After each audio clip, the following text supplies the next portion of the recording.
Zelda! This is Link's Awakening! This is a remake of Link's Awakening! Oh my god! Oh my god! So yeah, needless to say, I am very excited for the Link's Awakening remake coming to the Switch this year.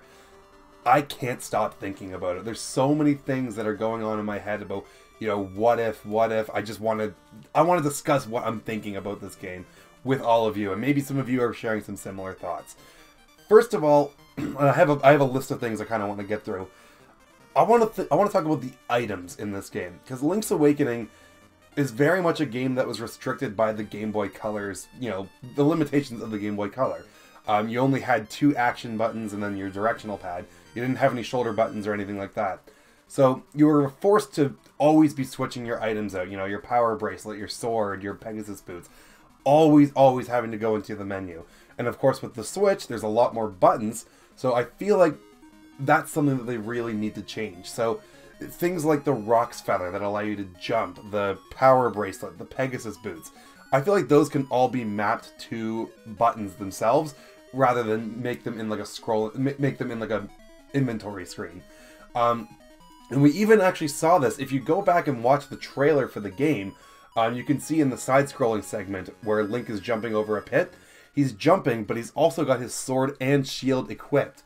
So I feel like those will be kind of like a Link to the Past, where the sword is always equipped and the shield is just kind of like a passive thing, where like if stuff is flying at you, Link will automatically block them with his shield. So that is exciting, and I'm hoping that things like the Pegasus boots, again, the Pegasus boots, the Rock Feather, and the power bracelet are mapped to buttons similar to the way that they were in A Link to the Past. So that's one thing I'm thinking, but then of course with the rest of the items in the game, they don't really fit that nature that well. So you've got like your arrows, your bombs, your magic rod, magic powder, hook shot. I'm trying to think if there's any of the other ones that I'm missing. I think that might be it. If I'm the boomerang and the shovel, of course, I'm forgetting about those two. But you know, items like that, I'm hoping maybe they'll do something like Breath of the Wild, where like it's a scrolling menu that it's like a quick access menu rather than like going into an inventory screen. So because there'll be, you know, presumably if they're doing things the way that I think and hope they'll be doing, maybe they will have a cleaner interface that doesn't require you to go into a menu, but rather it's like a quick select thing. And I'm also hoping, speaking of items, I'm hoping that you can actually keep the shovel and the boomerang at the same time, because I remember you had to, I don't remember if it was specifically the shovel you had to trade for the boomerang, but that's the item I would always trade. Because you always, the way to get the boomerang, he's like, well, I'll give you my boomerang, but you have to let me hold on to one of your items. And if you want it back, we have to trade back. So I'm hoping you actually get to hold on to both your items. Again, I can't quite remember if it was specifically the shovel or if you could trade the shovel and the boomerang. Shovel or other items for the boomerang. Yeah, so I'm wondering about how they're going to handle the inventory this time around. I'm also wondering about the pictures. Now, in a Link, not A Link to the Past, in Link's Awakening, you could take pictures throughout the game. So there were certain little cutscenes where, and this was totally an optional thing, totally a side quest. But if you interacted with certain areas in the game or certain NPCs, excuse me, a little mouse dude would come along and take your picture, and then of course collect. I think there was 12 to collect or something in the game. I'm hoping that they keep that, but they change it a little bit, because the way it worked in Link's Awakening is you could actually miss some of the pictures if you didn't do them at a certain point in the game. In other words, if you progressed too far into the game and then tried to get those pictures, you wouldn't be able to get them. So I'm hoping that they make them so that they're accessible at all points in the game. And there are a few of them that are, they would have to kind of change what you're actually taking a picture of, because some of them required certain story elements like to make sense. Like if you've played Link's Awakening, you know what I mean. There's one, of course, with Marin, I think on the mountaintop. So, you know, if you've played the game, you know what I'm talking about. But I also hope that they add in more of them, because they were so adorable, and they were so, the art style in Link's Awakening with his giant head, I think that is super memorable, and it only really shows in those pictures. So I do hope they come back, but I hope they tweak it a little bit. Something I'm very excited about is the music. About all the recompositions we're going to get. You know, we're going to hear Tall Tall Heights. We're going to hear the Mysterious Woods. Like, there's so many awesome songs in Link's Awakening that I cannot wait for them to redo. Presumably orchestrated. That's what they did, of course, with Breath of the Wild, and I feel like, and a couple other Zelda games too. Skyward Sword got that. Pretty sure A Link Between Worlds had that. So I'm really hoping for a lot of composed music, and I'm just so excited to hear it. I'm a huge video game music fan. If you follow me on Twitter, of course, I've been doing my 365 Days of Video Game Music Challenge. So I would love to hear some stuff from Link's Awakening. Cannot wait.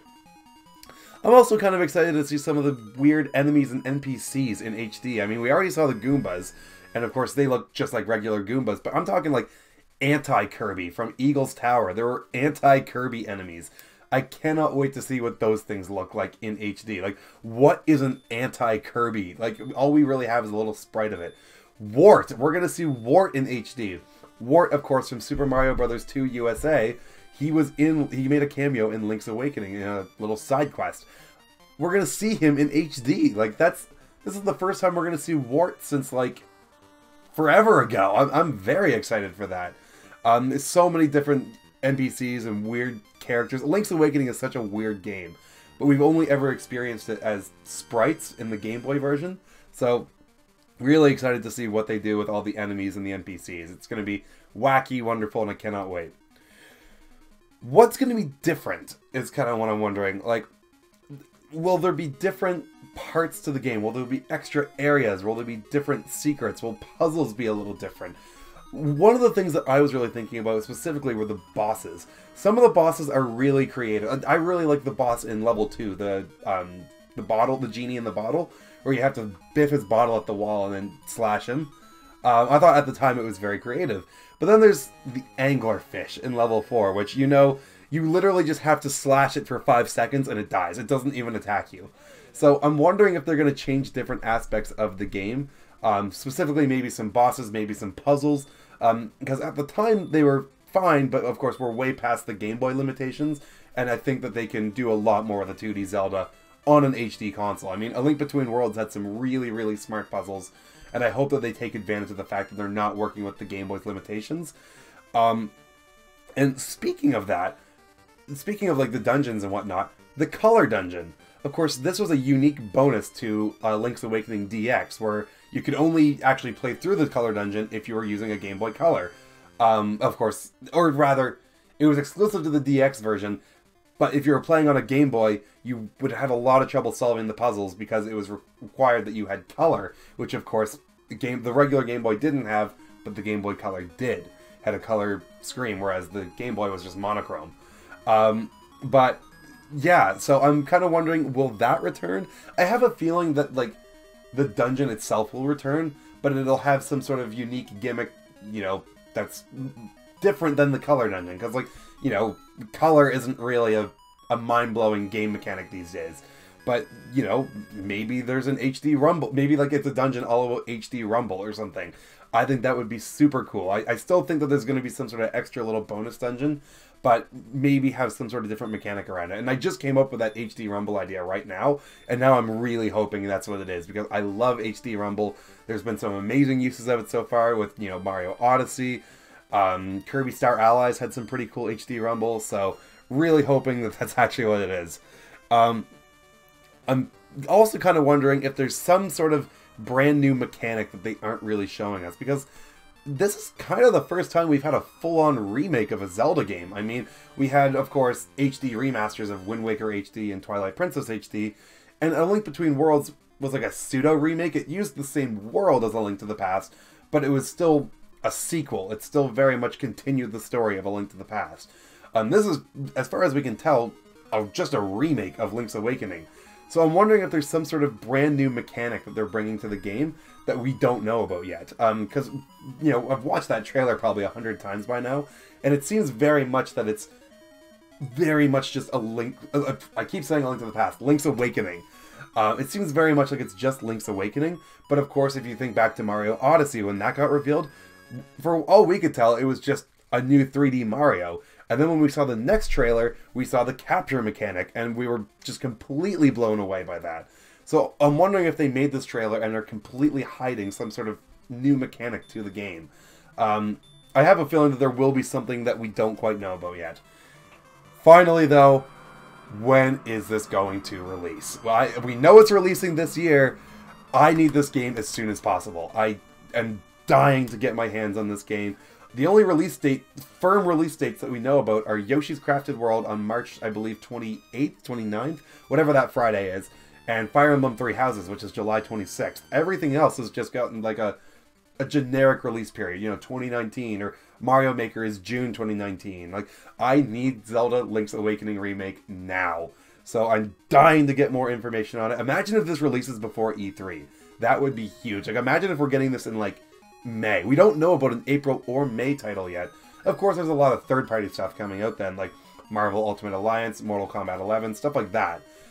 But man, oh my goodness. Link's Awakening Remake. I cannot stop thinking about it. Tell me what you guys are thinking in the comments down below, alright? Let me know what you're thinking about this game. I'm so excited for it. Hit that like button if you enjoyed, and don't forget to subscribe if you've not already for more on Link's Awakening Remake and other Nintendo goodness. Alright, see you later, guys. Bye.